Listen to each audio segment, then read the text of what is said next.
Bismillah ar-Rahman ar-Rahim. Assalamu alaikum. I'm Dr. Muhammad Asif, Assistant Professor, GC University, Faisalabad. I welcome you to my seminar on English grammar for CSS and PMS. Uh, this program will focus exclusively on English grammar, and the major thrust will be on the practical aspects of grammar. I will not go into details of grammatical terms or the kind of stuff that we usually find in different books or even on YouTube. Rather, I would focus on the grammatical structures that the students need to master English, to be proficient in writing English, and especially to be able to clear PMS and CSS exam. So this is a different kind of program, I would say, that basically addresses the needs of the students.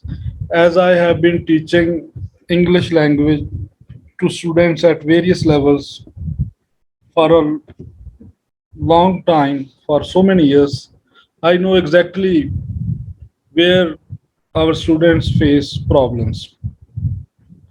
And I will discuss all these things in detail in the coming lectures as well.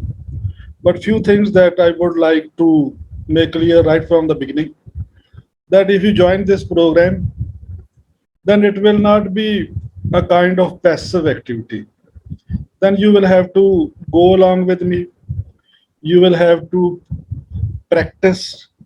I will give you exercises regularly that you will have to do and share with me in the WhatsApp group that I will create very soon. And then I will give you feedback.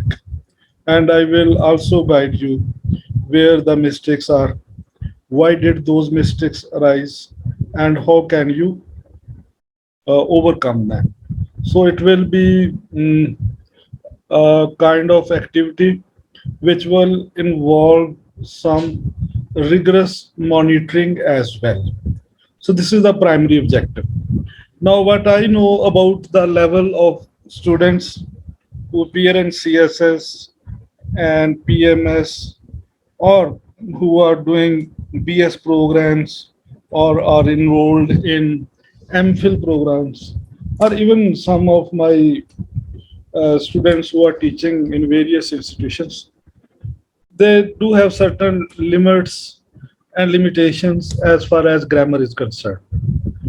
Generally, we know the tenses, but we don't know the context. And that is where the problem arises. So once we know the students, we move to next step. We find that our system probably does not focus as much on conditional sentences, on modal verbs, and then there are some other structures like infinitive, gerund, participle, which our students are not familiar with. And you would be surprised to know that all these structures that I have mentioned, they are so crucial to writing good English that one cannot where that one cannot even imagine writing good, efficient English without these things. So these are the basic requirements. But then that is not enough. We need to go further and further as well. That we need to master uh, subjunctive, okay, and then we also need to focus on different types of clauses. And then when we have mastered all these things, then we need to work on correction of errors, that what kind of errors we usually make in our expression. Once all this is done, we will move on to elements of style. How can we write a good paragraph, a good essay, or what are the dynamics and mechanics of writing, all these things. So this is going to be a very comprehensive program. And moreover, I'm not teaching this grammar or all other stuff for the first time online. I have been teaching this for at least 3 years on Zoom, whereas regularly in physical classes, I have been teaching for quite some time. Now, let's start. First I would discuss certain general things about grammar. Then I will discuss the why students fail in English in CSS and PMS. Just few important points, and then at the end we will have an assessment test, or I may say that we will discuss different grammar structures or sentences just to find out where you stand.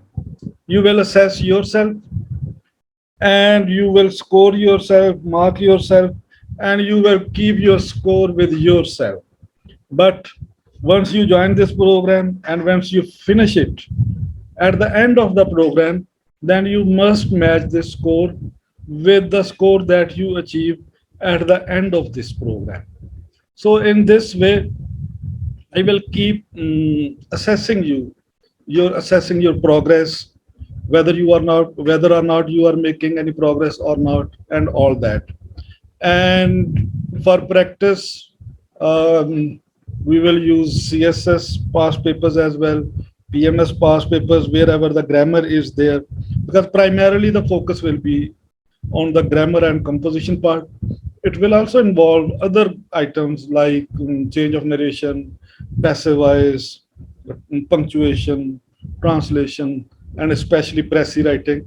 All these things they will be covered, and I will share a detailed schedule as well how I plan to go about this program.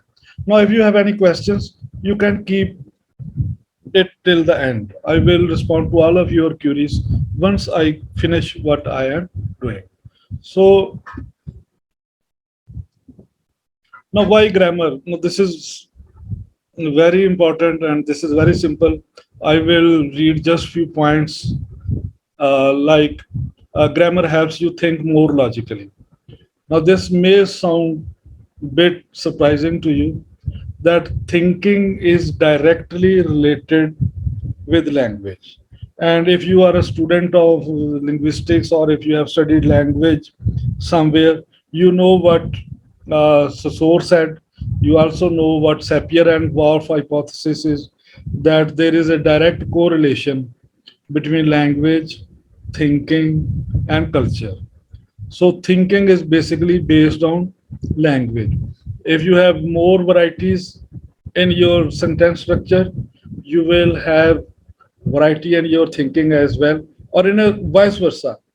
If you have complex thought and you don't have complex grammar structures, you will not be able to express those complex thoughts in simple language. That's as simple. So our thinking is basically dependent on language. And if our language is poor, if our grammar is deficient, then definitely that will also impact our thinking. Then shows good grammar shows you have good education. So whenever you speak, whenever you write, it just exposes us. It just brings out or exposes our problems. Where are we from, or what kind of education did we get in our schools and all that. Then grammar, good grammar ensures everything you write is clear.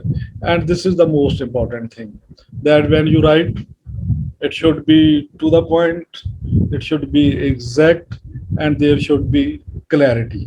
And all these things, they come when you are clear about grammar, when you know what you are writing. When you don't know what you are writing, then you keep on making mistakes without ever knowing that you are writing incorrectly. Then good grammar makes your writing sound academic and professional, which gives it authority. So if you're writing, if your grammar is good, your language is good, your writing will speak. It will tell you who you are. And then good grammar allows your writing to be more persuasive and competitive.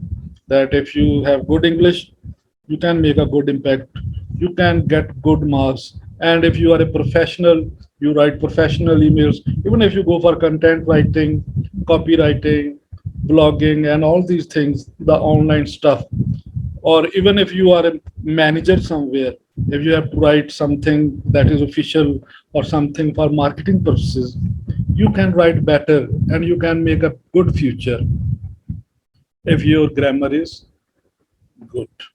And then, of course, this is our objective, that we want to be good at grammar in order to be good writers, in order to clear competitive exams, in order to write good thesis, and in order to be good teachers or good learners of English language. So, this just shows how important grammar is. Now, why students fail in CSS, PMS, English. These points I have taken from FPSC's website actually. FPSC every year issues report on the basis of the performance of students in the comparative exam. And the teachers who examined these scripts of English composition and Pressy and this paper essay, they have identified certain problems with the writings of the students and overall problems with the students as well. So these are the three veto points actually. If you want to appear in any competitive exam, or if you want to write for some any academic purpose, if there are these three problems, then you stand no chance, absolutely no chance. First is poor language.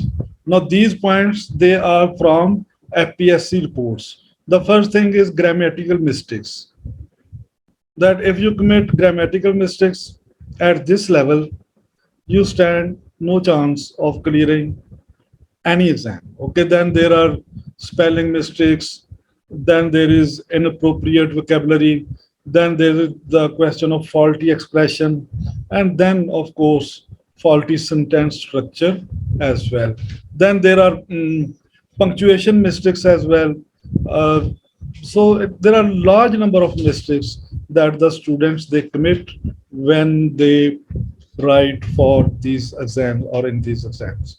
Second thing that they have mentioned is that uh, that poor reading knowledge, that students no study of authentic material, use of routine and cheap reading sources, no in-depth study or genuine reading. If any of you have checked the papers of CSS that are held in just last 2 or 3 days of current affairs, park fairs, and then of essay, and then this of IR, even paper one, paper two, we must have realized that all these papers they demanded critical analysis and in-depth study. The routine books, they are good. They do give you an overview, the whole syllabus and everything, but they are not good enough to give you all the material, to give you all the critical arguments that you need to handle those statements. Because in papers, we get statements, tricky statements, which can be handled only if we have studied a subject thoroughly and from authentic sources. So, reading cheap material, cheap sources, cheap books, they don't help. Now, the third point that is equally important, and that is no knowledge of writing techniques or mechanics of essay writing, paragraph writing, all these things. Now, what are mechanics of writing? Mechanics of writing is that when you write something, it should be according to some pattern. And for example, you are writing an introductory paragraph of an essay or of any question in any paper. be it Islamiyat or IR or current affair or POC affair or even the essay paper. If you don't respond to the question statement or the topic statement, you stand no chance of clearing that paper or that question. Even if you write in essay 25 pages, 3,000 words, they don't matter. So the first thing is that you must respond to the topic. And FPSC report mentions that majority of the students fail to understand the main contention in the topic. Now, these words are from the official reports that students, the candidates, they fail to understand the main contention in the essay. So, what does it mean? It just means that students they prepare formula essays and whatever is there in the paper they start responding to it. For example, the question is poverty alleviation, and they have prepared causes of poverty and all that, and they just go for everything.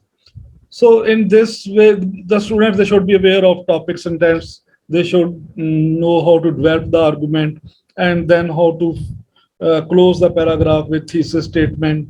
Then how to use sign posting techniques, how to use transitions, and all of these things. So they are all very important. Then other things that are important, like lack of critical thinking, lack of coherence, lack of conceptual clarity, irrelevant, inadequate content, stereotypical essays, and all these things that there are there. These are the causes of failure of students in the exam. And as the we progress with this program, I will definitely guide you on all these things. How can you write better? How can you write correctly? How can you write effectively? And how can you clear these exams with greater confidence? That is important. So this was about the introduction part.